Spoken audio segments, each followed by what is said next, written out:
Bonjour à tous et merci Christophe de me fournir l'opportunité ici d'exposer quelques cas d'usage du système ArcGIS au sein d'une collectivité territoriale de taille moyenne. Avant de vous exposer les cas d'usage, j'aurais aimé vous présenter un peu plus notre collectivité territoriale. Nous sommes ici place de l'Hôtel de Ville à Saint-Quentin, au cœur de l'agglomération du Saint-Quentinois.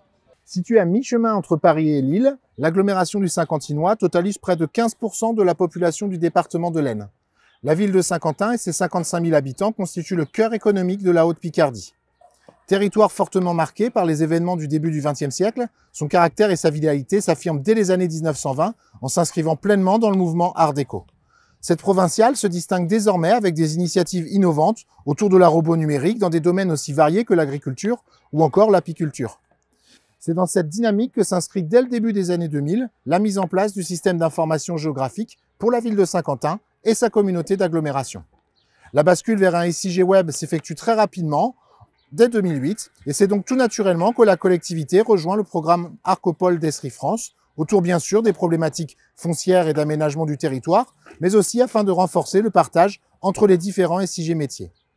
Aujourd'hui, l'équipe SIG est constituée de 2 membres. Elle répond à des besoins variés dans différents domaines métiers, tels que vous pouvez les voir sur notre portail Géosphère, comme la distribution de l'eau, l'habitat, l'urbanisme, les espaces verts ou encore l'environnement. Pour illustrer toutes ces thématiques, nous avons sélectionné quelques projets parmi les plus innovants de la collectivité.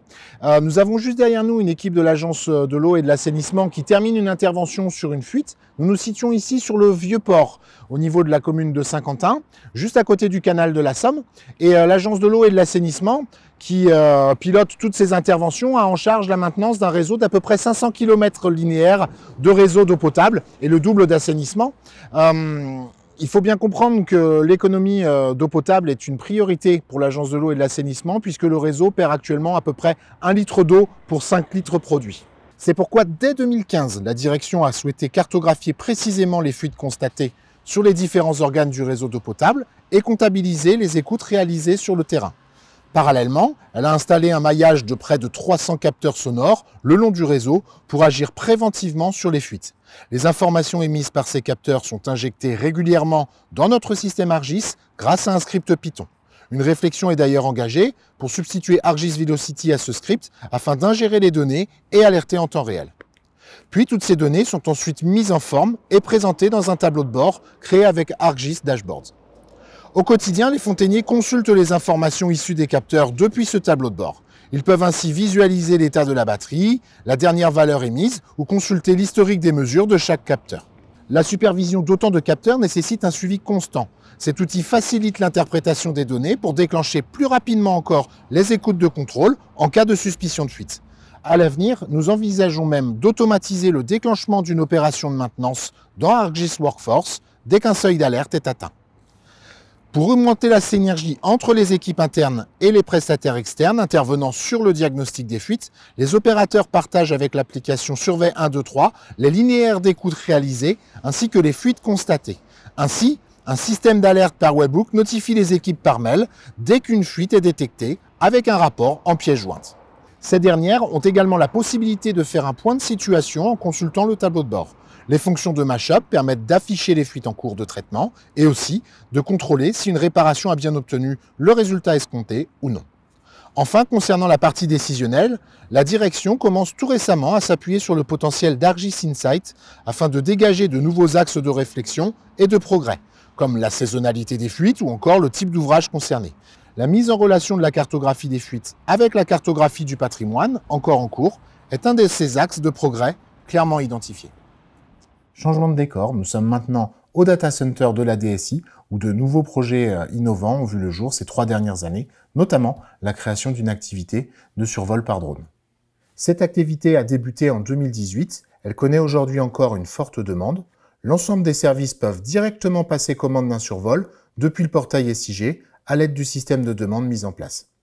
La collectivité dispose de plusieurs pilotes habilités à réaliser différents types de missions. Malgré tout, un délai d'1 mois et demi est généralement nécessaire avant que le survol ne soit réalisé. La planification à l'aide de l'application SiteScan est actuellement en cours d'expérimentation afin de se substituer à l'utilitaire fourni par le constructeur. Il nous semble en effet nécessaire de diversifier et améliorer la qualité des plans de vol réalisés. La majorité des demandes correspondent à des besoins standards pour des avant-projets de type travaux publics, comme par exemple ici l'aménagement de talus sur le circuit automobile de Clatre, afin de réduire les nuisances sonores des riverains. Mais les demandes moins classiques, notamment associées à la brigade de l'environnement ou au service urbanisme, ont pu aussi être réalisées dans des contextes bien spécifiques. La forte adhésion de cette activité du SIG nous a permis d'amortir très rapidement les investissements matériels et logiciels initialement réalisés. À ce titre, nous envisageons de basculer les traitements sur SeedScan for ArcGIS en mode SaaS pour se substituer à nos phases de traitement réalisées actuellement avec la solution bureautique Drone2Map. Une solution dont nous sommes satisfaits, mais qui nécessite des temps de traitement importants et du matériel performant. SeedScan a attiré notre attention car il permet de réduire nos délais de livraison en synchronisant automatiquement les images du drone sur la plateforme SaaS et il offre surtout des performances de traitement plus élevées sur des volumétries importantes qu'il n'est pas rare de rencontrer sur certaines études.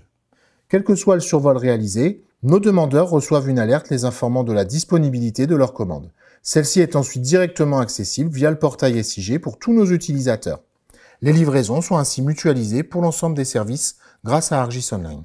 L'intégration des données issues des missions de vol à notre modèle numérique de terrain constitue également un autre axe de travail afin d'améliorer la qualité des données 3D fournies aux bureaux d'études internes et externes. Le dernier sujet que je souhaite vous présenter concerne un public d'utilisateurs un peu moins familiers avec les systèmes d'information géographique puisqu'il s'agit des agents administratifs. Nous sommes ici dans le centre-ville de Saint-Quentin, dans une partie du quartier en rénovation, et la ville de Saint-Quentin, ainsi que la communauté d'agglomération du Saint-Quentinois, ont en charge la gestion de l'habitat indigne.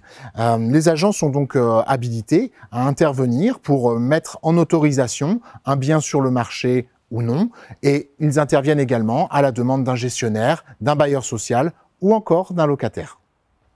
Les procédures d'inspection nécessitent une très bonne connaissance de la réglementation nationale, départementale et locale. Afin de faciliter le plus possible le travail des inspecteurs sur le terrain, il a donc été décidé de dématérialiser les inspections d'insalubrité avec la solution ArcGIS Survey 1, 2, 3.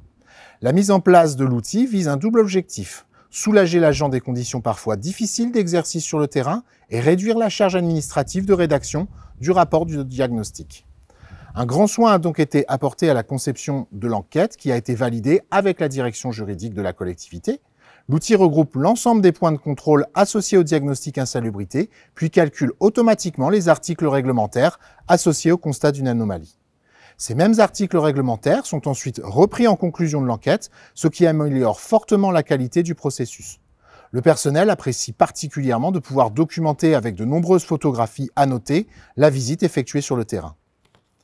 Toujours afin de faciliter le travail technique et administratif des agents, lorsque celui-ci a finalisé son enquête, son envoi entraîne automatiquement, grâce à un webhook, la génération complète du rapport de diagnostic technique. L'envoi des courriers de réponse, mais aussi des arrêtés municipaux autorisant la mise sur le marché du bien. Les diagnostics insalubrité constituent parfois les points de départ d'autres procédures administratives, comme par exemple la mise en place d'arrêtés de péril imminent. La question de l'articulation avec la procédure de gestion des immeubles dangereux est donc à l'étude. L'objectif étant de déclencher des demandes d'inspection complémentaires à partir du signalement initial dans Workforce for ArcGIS. Nous voici désormais à l'espace Saint-Jacques pour conclure ce petit tour d'horizon des cas d'usage dans notre collectivité, mais il est bien évident que nous avons un échantillon beaucoup plus large de thématiques supportées par le système ArcGIS. C'est quotidiennement que des agents collectent des données environnementales pour la gestion de la réserve naturelle nationale, que le service Espace Vert mène le bras de fer contre le fléau des dépôts sauvages ou encore diversifie les essences d'arbres pour préparer le territoire au réchauffement climatique. Le SIG est là, à chaque fois, en appui des décisions, mais également sur le terrain, renforçant le lien entre les équipes de terrain et l'encadrement.